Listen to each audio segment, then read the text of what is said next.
So hey everyone, welcome back to another quick and interesting tutorial, where in this quick tutorial we're going to discuss how you can go offline on the Steam profile that you have been using.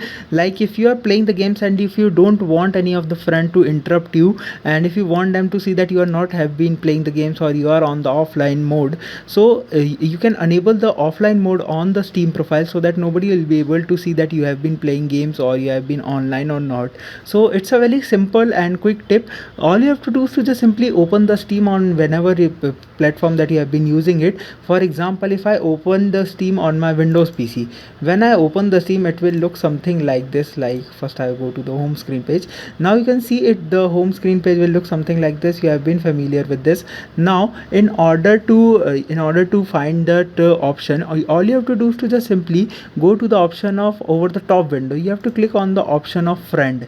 When you click there, you can see a small window will pop right in front of you, where in the bottom section you are going to see four options: online, away, invisible and offline. So from here you can click on the option of offline. When you just simply click there, nobody will be able to see that you have been online currently playing the game on Steam, and you can play the games without any interruption. So by this method you can easily set your option to offline mode, and you can play the games without any issues. I hope this video will be helpful for you. Make sure to hit the like button and subscribe button for having such more helpful and interesting tutorials. See you in the next one. Take care.